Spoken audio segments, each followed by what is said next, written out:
si Mai Salazar, hatid sa inyo ang mga pinakamainit na balita sa bansa. Dito sa News Force. Sa ulo ng mga balita, Bulkang Kanlaon, higit 3 beses yumanig, nagbuga ng asupre. Manila-Paris direct flights magsisimula na sa Disyembre. Kamara ipinagpaliban ng pondo ng OVP bunsod ng di pagdalo ni VP Sara sa pagdinig. Barn polls tuloy pa rin sa kabila ng pagbubukod sa Sulu. DOT pinasinayaan ng bagong Muslim White Beach na Marhaba, Boracay. Filipino Paralympians na lumahok sa Paris 2024, balik bansa na. Patas at pantay na balita, komprehensibong ulat para sa pulso ng masa. Ito ang News Force. Muling nakapagtala ng mataas na aktibidad ang Bulkang Kanlaon kung saan nasa 337 volcanic earthquakes at halos magsa-10,000 tonelada ang ibinubugang asupre ng bulkan. May 1,000 metrong taas at malakas na pagsingaw rin ang naobserbahan sa Bulkang Kanlaon. Ipinagbabawal pa rin ang pagpasok sa 4 na kilometrong radius permanent danger zone ito. Asahan naman na biglaan pang pagputok ng steam o phreatic explosion, bagamat nananatili ito sa Alert Level 2 status.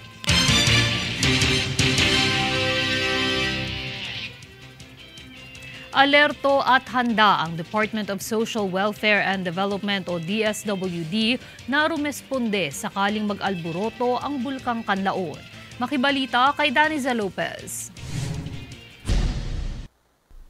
Sa tumataas na aktibidad ng Bulkang Kanlaon ay siniguro ng Department of Social Welfare and Development o DSWD ang kahandaan nito sa pamamahagi ng tulong. Nakaantabay ang Field Office Central Visayas sa lagay ng bulkan kung saan patuloy din ang komunikasyon nito sa lokal na pamahalaan ng Kanlaon para sa paghahanda sa Emergency Response Plan. Bahagi rin ng paghahanda ng DSWD ang Quick Response Team para sa agarang deployment sa oras ng sakuna. Nakahanda rin ang Family Food Packs o FFPs kung saan mayroong 37,000 FFPs na ang nakahanda sa mga warehouse sa Negros Occidental. Mahigit 30 food packs sa Bacolod City at 7,000 kahon sa Canlaon City. Inihanda rin ang mga non-food item gaya ng hygiene kits, sleeping kits, family kits at modular tents. Daniza Lopez nag-uulat para sa One Media Network. Patuloy ang Department of Agriculture o DA sa pagsasagawa ng bakuna kontra African Swine Fever o ASF at kumpiyansa ito sa takbo ng ikinakasang control measures. Yan ang balitang hatid ni Daniza Lopez. Sa kabila ng pagkalat ng sakit sa mga baboy na tinatawag na African Swine Fever o ASF, ay patuloy ang Department of Agriculture o DA sa bakunahan. Bagamat mayroong mga nasawi sa unang batch ng pagbabakuna, ay positibo pa rin ang DA sa takbo ng bakunahan dahil paliwanag nito ang mga nasawing baboy ay mayroon ng iniindang respiratory illness.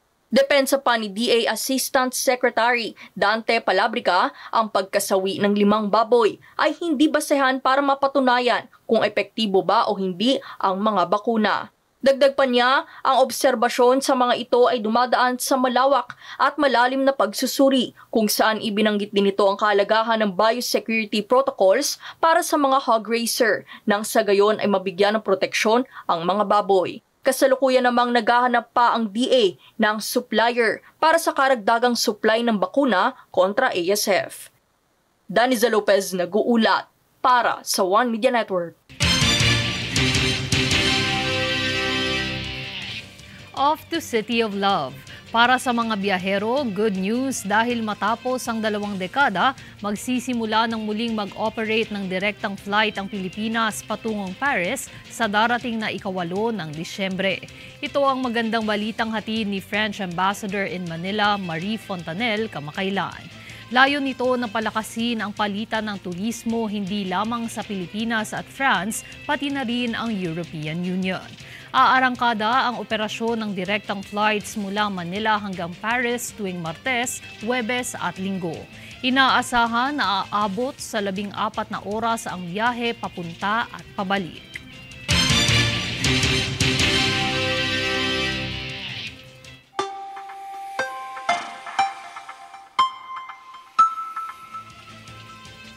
Sa ating ulat panahon, isang tropical cyclone ang nananatili sa labas ng ating bansa habang isa pang tropical storm na may international name na Bebingka ang nagdudulot ng masamang panahon sa Eastern Visayas. Nagdudulot ang trough ng tropical storm na ito ng pag-ulan sa Eastern Visayas, Caraga, Sorsogon at Masbate. Gayun din ang bahagyang pag-ulan sa Cagayan Valley, Aurora, Quezon at natitirang bahagi ng Bicol Region. Samantala, habagat naman ang nakakaapekto sa Kamaynilaan at natitirang bahagi ng bansa.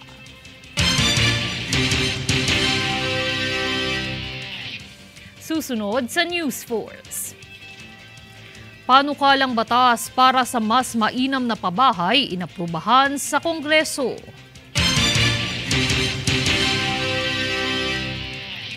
PPCRV inilunsad ang programang Tibok Pinoy para ipalaganap ang edukasyon sa pagboto.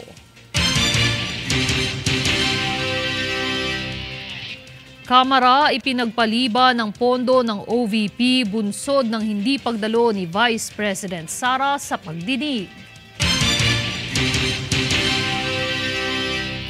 Manatiling nakatutok para sa higit pang mga balita sa pagbabalik ng News Force.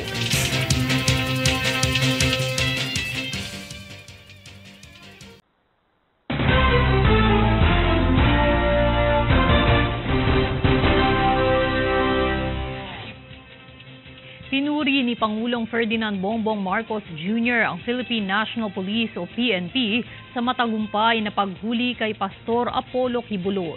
Aniya, nagpapakita lamang ito ng matibay na ugnayan sa pagitan ng kapulisan at ng mga ahensya para maging matagumpay ang operasyon. Nakitaan din ng Pangulo ang mga pulis ng dedikasyon sa kanilang trabaho at ang pagsunod nito sa mga direktiba.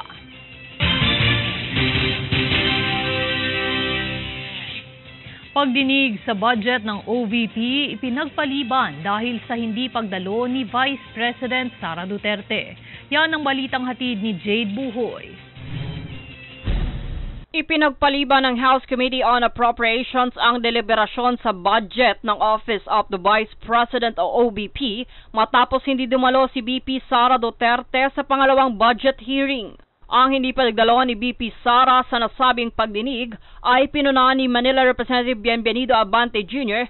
dahil itinuturing itong bilang insulto sa Kongreso. Dito nagpahayag si Abante na hindi dapat ipagsawalang bahala ng anumang ahensya ang Kongreso kahit pa ang leader nito ay ang Vice-Presidente. Sa halip na ang OBP ang mga opisyal mula sa Commission on Audit o COA at Department of Budget and Management o DBM ang sumagot sa mga tanong ukol sa budget ng OBP. Dito isiniwalat ng COA na gumastos ang OBP ng 53 million pesos noong 2023 para sa renta at pagpapaupa ng mga satellite office. Bunso dito, kwenestyon ni Zambales Representative Doris Maniquis ang mga gastusin sa satellite office at mga natuklasang hindi na ipamahaging mga pagkaing malapit nang mag-expire. Binagat naman ni Ako Bicol Party List Representative Jill Bongalon ang 62 million pesos para sa travel expenses at 87.9 million pesos para sa representation expenses ng OBP na tila labis na malaki. Natuklasan din ng COA ang mga kakulangan sa mga dokumentong kinakailangan sa pamamahagi ng tulong, kabilang ang mga nawawalang distribution list at mga hindi kumpletong ulat. Ipinahayag din ng Bicol Party List Representative Elizalde Co na ang hindi pagdalo ni BP Sara sa pagdinig ay nagpapakita ng kawalang respeto sa Kongreso at sa sambayanang Pilipino. Jade Buhoy, nag-uulat para sa One Media Network. Nagsagawa ang Tingog Party List sa pangunguna ni na Representative Yeda Romualdez at Representative Jude Asidre kasama si Speaker Martin Romualdez ng relief operation para sa mga biktima ng severe tropical storm Enteng sa Rizal at Zambales. Umabot sa 10,374 na pamilyang naapektuhan o 51,783 na mga individual ang nabigyan ng tulong sa 2 probinsya, kabilang ang mga relief packs at 500 pesos transportation allowance bawat pamilya. Nagpasalamat si Representative Yeda Romualdez sa mga voluntaryo at lokal na leader na tumulong sa operasyon, habang pinuri ni Speaker Romualdez ang pagkakaisa at kooperasyon na nagdala ng tagumpay sa relief efforts.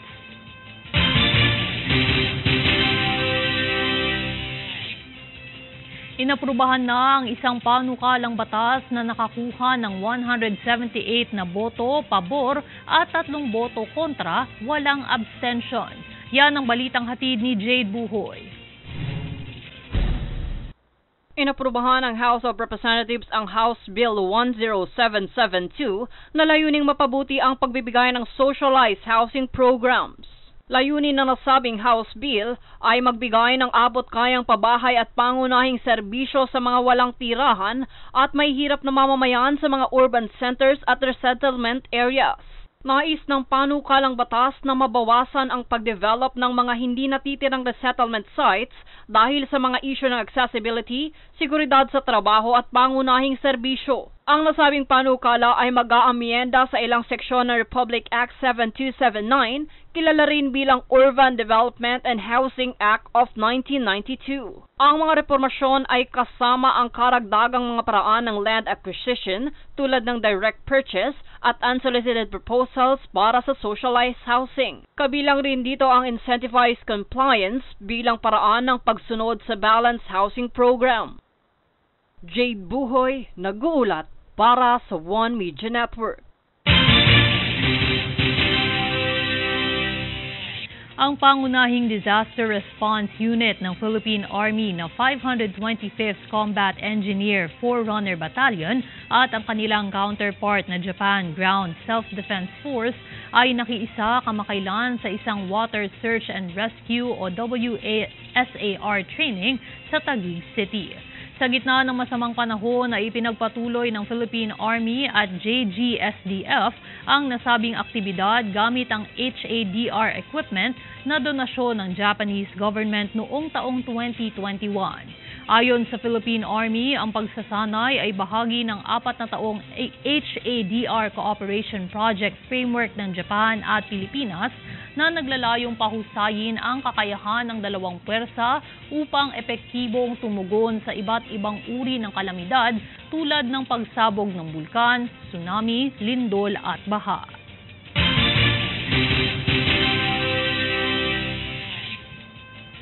Sa naganap na launching sa Makati nitong Martes ng Tibok Pinoy ng programa ng PPCRV, ibinahagi ni COMELEC Chair George Erwin Garcia ang ilang mga pagbabago sa sistema ng 2025 midterm elections. Ang detalye tunghayan sa ulat ni Princess Castro. Magandang balita para sa publiko dahil ibinahagi ni Commission on Elections o COMELEC Chair George Erwin Garcia ang planong paglalagay ng mga server sa isang data center na magsisilbing kagamitan upang mamonitor ang resulta ng unofficial tally ng election votes sa darating na 2025 midterm elections. Ang pahayag na ito ni Garcia nitong Martes ay mula sa launching ng programa para sa voters education ng Parish Pastoral Council for Responsible Voting o PPCRV na Tibok Pinoy na ginanap sa Makati City. Sa kanyang pagbabahagi, pinaliwanag nito ang magiging sistema sa naturang server.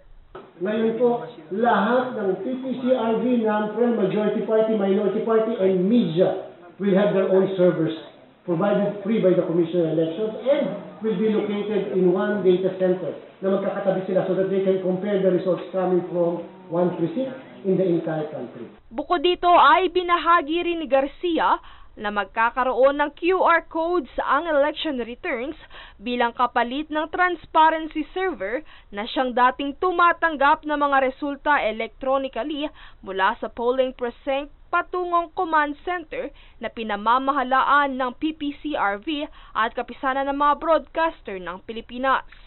Yung po QR code pwede po siyang i-capture. And yung summary ng votes sa presinto na andun din po sa QR code. Ibig sabihin, hindi na kinakailangan hintayin pa ng PPCRV. Yung mismong hard copy ng election returns coming from their coordinators and watchers, by just capturing the QR code, mapapadala na kaagad, mako-compare kaagad, ano yung napaskil doon sa labas ng presinto. Ano yung naipadala sa atin? Ano yung copy natin ng election returns? At ano yung nakalagay sa QR code? Dagdag pa ni Garcia, matapos ang pagbibilang, printing at transmission ng resulta, ipapakita ng COMELEC ang lahat ng ballot images na isinumite ng mga botante. Pinapayagan din umano ang pagkuha ng litrato at video ng inilabas na ballot images ng komisyon para manuwal na mabilang at makumpara ang boto sa mga presinto, election returns, na-transmit at sa datos na nakalagay sa QR codes. Samantala, nakatakda naman na i-roadshow ng COMELEC ang automated election system na Miro system sa Kongreso sa darating na Nobyembre, kung saan kamakailang ipinahayag ni Garcia na bababa ito sa posisyon kung pumalpak ang sistema sa naturang okasyon basta hindi masabotahe. Ang Miro system ang Korean firm Lone Bidder na magde-deploy ng voting machines sa Pilipinas para sa 2025 elections. Princess Castro nag-uulat para sa One Media Network. Upang lubos na ipaintindi at malinang ang kamalayan ng mga Pilipino sa kung sino ba ang dapat na mailuklok ng mga leader sa pamahalaan, opisyal nang inilunsad ng PPCRV ang programa nitong Tibok Pinoy na layong magbigay edukasyon sa mga botante. Tunghaya ng ulat ni Princess Castro. Opisyal nang inilunsad nitong Martes sa Makati City ang Tibok Pinoy, isang voters education program ng Parish Pastoral Council for Responsible Voting o PPCRV. Nakapaloob dito ang 6 na librong tatalakay sa moral values ng isang tao.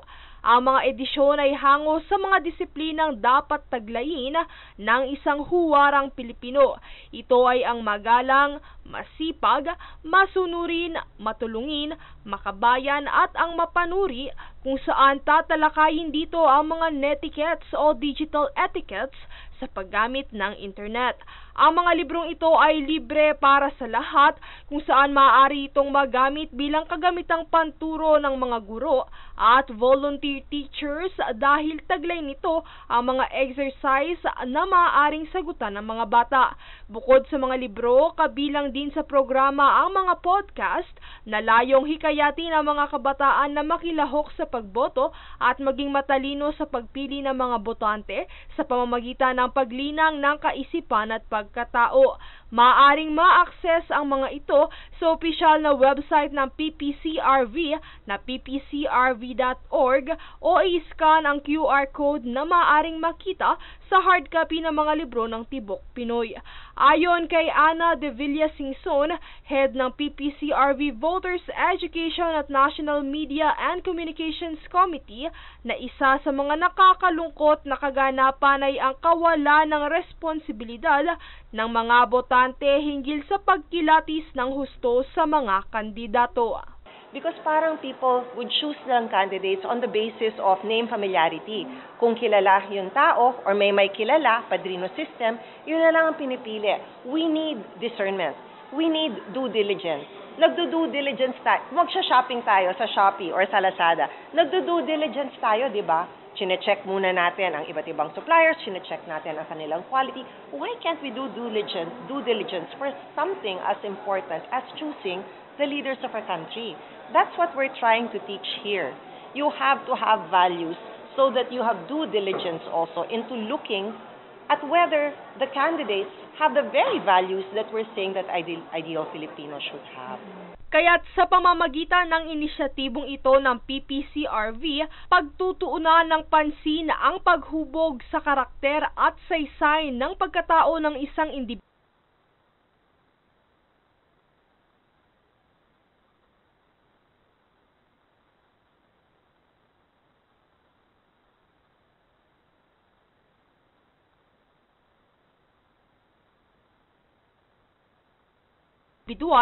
Para sa layuning may palaganap ang epektibong edukasyon sa pagboto.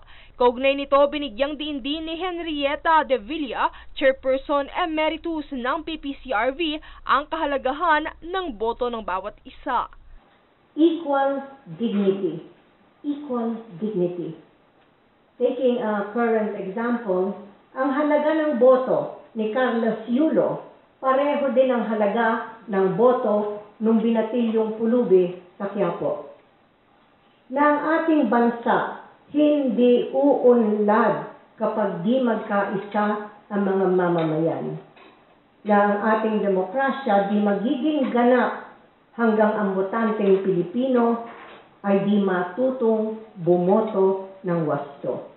Samantala, isa rin sa mantra o slogan ng PPCRV ay ang CHAMP, na ang ibig sabihin ay clean, honest, accurate, meaningful, at peaceful elections. Princess Castro nag-uulat para sa One Media Network. Tuloy pa rin ang pinakaunang parliamentary elections na gaganapin sa Bangsamoro Autonomous Region in Muslim Mindanao o BARM sa Mayo sa susunod na taon. Ito ang kinumpirma ng Commission on Elections o COMELEC sa kabila ng desisyon ng Korte Suprema na tanggalin ang lalawigan ng Sulu mula sa BARM. Ayon kay COMELEC Chair George Garcia, isa umano itong malaking problema sa panig ng COMELEC dahil kabilang na ang Sulu sa paghahanda, sistema, operational plan at administrative plan ng halalan. Sa kabila nito, isa sa ayos muli ito ng COMELEC alinsunod sa desisyon ng Korte Suprema.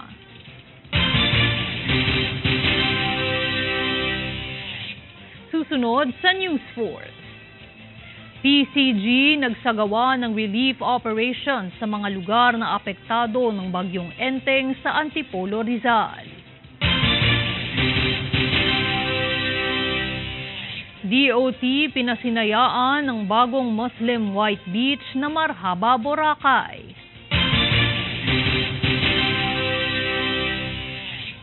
Mga otoridad na recover ang higit 300 milyong pisong halaga ng iligal na droga sa Northern Samar. Manatiling nakatutok para sa higit pang mga balita sa pagbabalik ng News Force.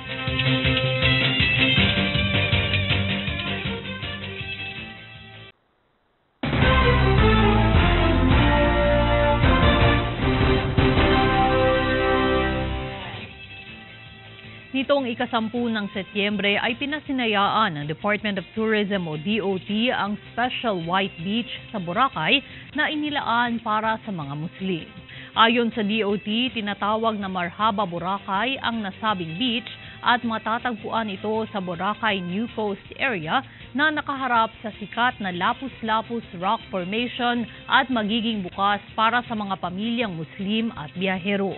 Saad ng kagawaran, ang paglulunsad ng Marhaba Boracay ay alinsunod sa patuloy na pagsisikap ng DOT sa ilalim ng Administrasyong Marcos upang isulong ang halal at Muslim-friendly na turismo sa bansa.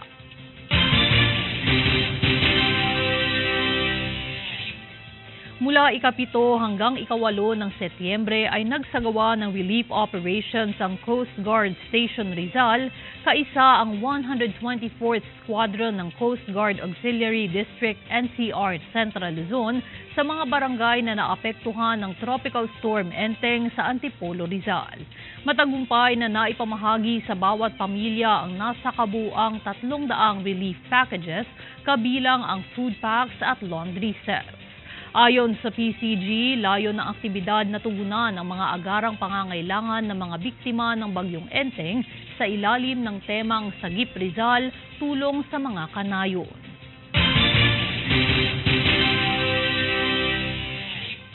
Nitong kamakailan lang ay na-recover ang mahigit 370 milyong pisong halaga ng iligal na droga sa pinagsamang operasyon ng Northern Samar Police Highway Patrol Team o NSP-HPT at Philippine Coast Guard sa Barangay Santa Clara, Ubasan sa Northern Samar. Sa isang anti-carnapping operation na isinagawa ng NSP-HPT, isang sasakyan na may 3 pasahero ang nahuli dahil sa hindi pagsunod. Bukod pa rito ay natukoy ng mga opisyal ang isang kahina-hinalang itim na package dala ng mga ito. Sa pakikipag-ugnayan ng NSP-HPT sa CGK-9 Force Operating Unit EV kasama ang Coast Guard Intelligence Group at iba pang otoridad ay natuklasan na ang package ay naglalaman ng mga iligal na droga. Agad na inaresto ang driver at ang kanyang mga pasahero dahil sa paglabag sa RA 9165 o Comprehensive Dangerous Drugs Act of 2002 at dinala sa Allen Municipal Police Station para sa investigasyon. Lahat naman ng nakumpiskang kontrabando ay wastong minarkahan, inimbentaryo at isinumite sa Northern Samar Police Provincial Office Forensic Unit para sa eksaminasyon.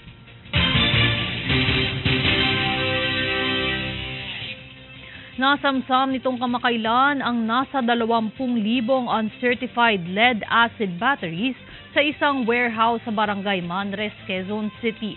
Ito ay matapos ang isinagawang raid operation ng puwersa ng National Bureau of Investigation at Department of Trade and Industry Task Force Kalasag at Fair Trade Group and Enforcement Bureau.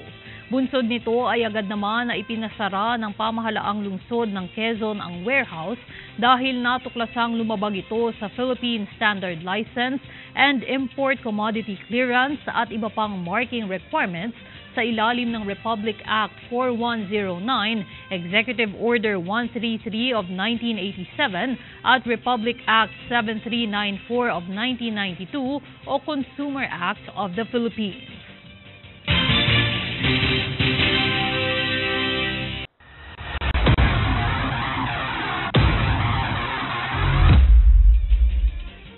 Matapos ang naging kampanya ng 6 na Paralympians ng Pilipinas na lumahok sa ika-17 edisyon ng Paralympic Games sa Paris, France, ay nakabalik na ng bansa ngayong araw ang mga atleta. Bagamat hindi naka-medal finish ang mga atletang sina Augustina Bantilok ng para-archery, Alain Ganapin ng para-taekwondo, Ernie Gawilan at Angel Otom ng para-swimming, at para-athlete Sandy Asusano at Gerald Mangliwan, lubos naman ng pasasalamat ng gobyerno at mga Pilipino sa karangalang hatid nila sa bansa. Ang kompetisyon ay tumakbo mula ika-28 ng Agosto hanggang ika-8 ng Setyembre. Samantala, nakatakdang maganap ang ika-18 edisyon nito sa Los Angeles, USA sa taong 2028, parehong taon at lugar ng Summer Olympic Games.